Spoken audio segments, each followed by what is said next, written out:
We will solve a problem related to Gauss law and electric field due to an infinite long wire.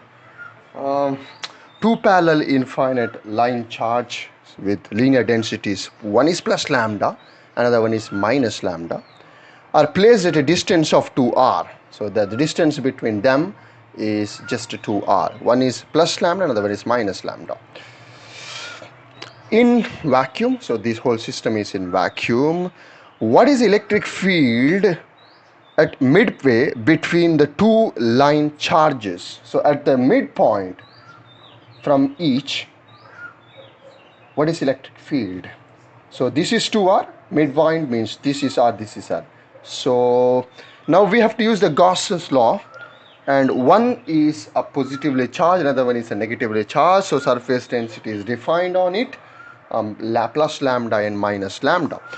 Now what is the direction of electric field at this point due to this infinite long wire which is positively charged? Since this is positively charged, so the direction of electric field is along this way. No, let me say it's even. And due to negatively charged long wire, at the same point the direction of electric field is along this way. No, so that is E2.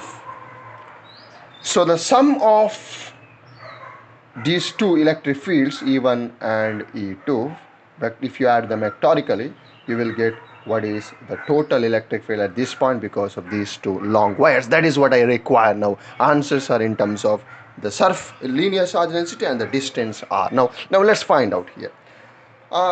Using the Gauss's theorem, Gauss's theorem tells that if there is a long wire which has a linear charge density lambda at a distance r, if you want to know what is electric field, that is just equal to lambda by 2 pi epsilon naught into distance r. Now, since the distance from each wire is same, r, this is same, lambda is also same, uniformly distributed. So electric field magnitude is same at this point because of these two wires.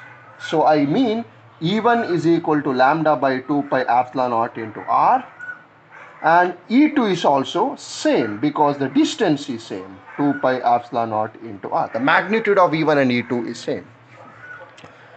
What about the net electric field? That is equal to E1 plus E2, that is equal to lambda by 2 pi epsilon naught into r plus lambda by 2 epsilon naught into r. So that is 2 lambda by 2 pi epsilon naught into r, and you lose your 2 lambda by pi epsilon naught into r. So the answer is here.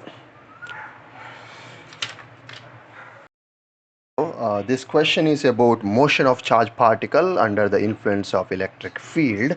Here we just have to compare the time in which electron falls and the proton. Let's go through it. An electron falls from the rest through a vertical distance h in a uniform and vertically upward direct electric field. So electric field is directed vertically upward, and we have electron which is falling from certain height. So the vertical height is h. So from this point electron is falling. The direction of electric field is now reversed. So next time it is reversed. So this is the direction of electric field this time. Keeping the magnitude same, the amount of electric field which is applied is same, but the direction only reversed. A proton is allowed to fall. Now from the rest, the proton is allowed to fall. Here it is. So this is now proton, positively charged. Through the same vertical distance, the vertical distance does not change, it is also same. We have to tell time of fall of electron in comparison with fall of proton. Just we have to compare the time of fall of electron and proton. Okay, fine. This question we can solve by using some mechanics. Okay, let's go through this case first. So initially it is at rest, so initial velocity is equal to 0. Now what is the force experienced by this electron? That is actually electrostatic force. How much is that? So that force is equal to charge into electric field. So charge is electric charge, charge of electron into electric field is E. So since F and E are oppositive charge, they are in opposite direction because this electronic charge. So this is electron. So they are in opposite direction. So this is the direction of electric field, and this has to be the direction of the force. So in this direction, the acceleration also takes place. That's fine. In case of a proton, electric field is along this direction. So the force is equal to charge of proton into electric field. So charge of proton is positive, so force and electric fields are same. So the force experienced by this proton along this direction, that is the force, electrostatic force. Now because of this force, this electrons travels for the distance h. Here also same, a proton travels for the distance h. We just have to compare the time of interval to travel the distance h. Since electric field is uniform, the magnitude of electric field is not changing, it is same and it is uniform.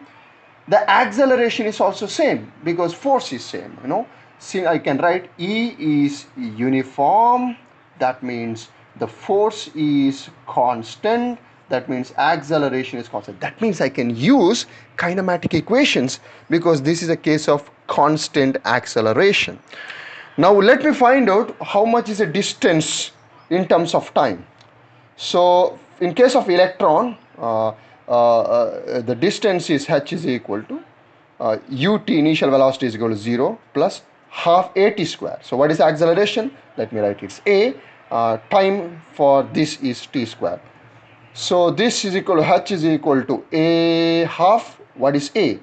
Now this a is acceleration of the electron because of the electrostatic force. Okay, that is F is equal to ma, so a is equal to F by m. What is this F? F is equal to E into E. So a is equal to E into E by m. So this is charge of electron, this is electric field. So h is equal to half a is E by m t square. I want to write an expression for the time, that is t. So t square is equal to 2 m h by E into E. I want expression for time. So this is 2 m h by E. So this is an expression for time taken for the electron to reach the distance of h.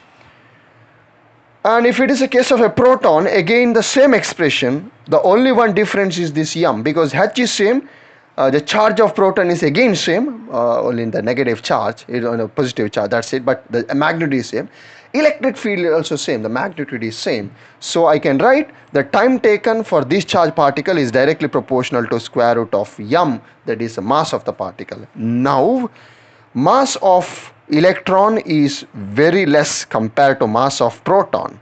That means time taken for electron is also less compared to time taken for proton to travel the distance of h. So here it is. Time of fall of electron is smaller than time for fall of proton. So answer is A. Thank you.